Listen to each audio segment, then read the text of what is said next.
O primeiro capítulo de Mundo Surreal. Os primeiros dois, na verdade. Eles são capítulos bem interessantes na minha opinião, pois eles representam o auge da minha criatividade e o quão bizarro as minhas histórias poderiam ter sido se eu seguisse por esse caminho. Afinal de contas, ela retrata claramente uma das maiores loucuras que eu já havia pensado, onde um inseto se transforma em um ser humano e viaja para um mundo fantástico. Se você quiser saber um pouco mais sobre isso, eu convido você a ficar aqui e vamos reescrever essa história da maneira certa. Pelo menos do que eu julgo hoje em dia ser a maneira certa. Então tá, vamos começar. Para quem não sabe, o Mundo Surreal foi uma das minhas primeiras histórias de fato. Ela começou há muito tempo atrás e teve várias inspirações diferentes, onde a principal delas foi as histórias de Salvador Dalí.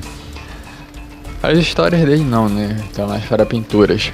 E delas eu tirei uma história muito interessante até, mas que com certeza eu faria muito diferente se eu estivesse escrevendo ela hoje. Então a gente vai começar a detalhar um pouco mais essa história a partir daqui, né? Essa história ela começa com um inseto, mais especificamente uma formiga, e ela começa com um tom de poesia, onde realmente tem a citação de uma poesia ali, e esse seria um ponto pelo qual eu não começaria mais hoje em dia, visto que na época eu não tinha experiência em fazer poesia, mas eu quis arriscar do mesmo jeito.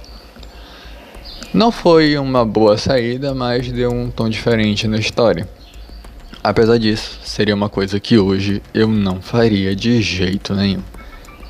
Continuando, a gente tem um acontecimento que pode levantar algumas confusões, mas que acabou sendo a força motriz que permitiu que a história andasse, que seria o encontro dela com um ser mais ou menos semelhante a ela e que acabou levando ela para esse novo mundo, né? Um mundo que a gente conhece agora como um mundo surreal, onde, pelo que eu me lembro, em nenhum momento da história é citado esse nome. Em nenhum momento da história realmente existe esse termo mundo surreal, até porque para os habitantes desse mundo é a coisa mais natural do mundo, obviamente. Entretanto, para ela aquele mundo era muito surreal mesmo, né? Até pra gente que tá vendo aqui de fora, visto as bizarrices que acontecem ali dentro.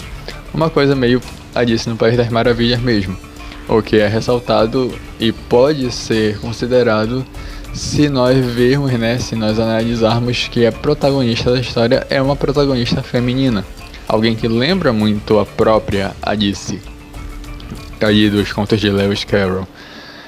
Mas vamos continuar aqui, né, no nosso caminho já pré-distinto. Continuando aqui, a gente vê que a Safira, que é a protagonista, né,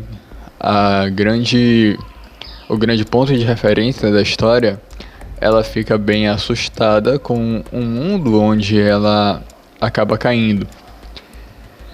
E isso realmente assustaria qualquer um. Mas uma coisa que eu faria diferente aqui seria ressaltar um pouco mais do terror que ela estaria sentindo por conta de tudo que havia acontecido.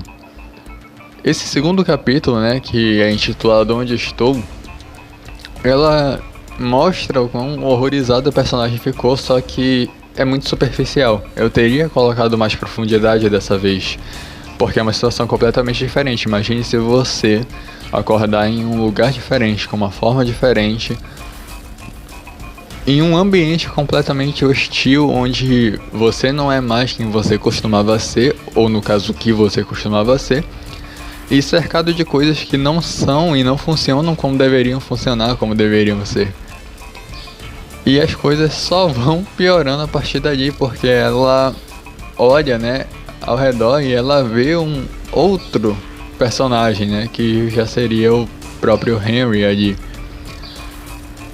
E ele fica... é bem assustador ele, né, quando a gente olha, porque o Henry, ele é um personagem também que é uma figura que a gente reconhece como humanoide, só que é uma figura totalmente assustadora para ela, porque não é o tipo de forma que ela está acostumada a lidar. Então, aqui seria um momento perfeito para colocar um cenário de terror mental completo.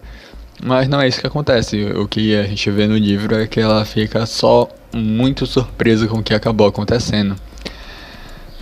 E além disso, a fauna e a flora do local são completamente bizarras, né? Como é descrito nesse texto aqui, né? Nesse trecho aqui no caso, né? Os caras atingem rajadas de luz uns nos outros, né? Tem elefantes com trompetes no lugar da cabeça e abelhas que saem do meio do deserto e tentam levar você para outros lugares. Uma coisa bem nada a ver. Mas era essa a proposta na época, entretanto, faltou uma abordagem um pouco mais séria, né? Um pouco mais segura do que deveria ser o mundo surreal aqui. Então essa seria a primeira grande coisa que eu mudaria nessa primeira parte dos 2 capítulos da história. Eu optei por pegar os 2 primeiros capítulos porque, querendo ou não, eles são muito curtos e eles complementam uns aos outros. E a gente vê aqui algumas descrições, quem é essa pessoa, e ele tentando explicar pra ela o porquê eles precisam dela ali naquele momento. Que é outra coisa que a gente vai comentar mais lá na frente, só que a gente vai dando esse espaço analisando quais foram os grandes porquês, né, do que aconteceu nesse livro e o porquê eu faria diferente de fato. Então, obrigado pela atenção de vocês, né, por me escutarem até aqui. A gente se vê no próximo vídeo.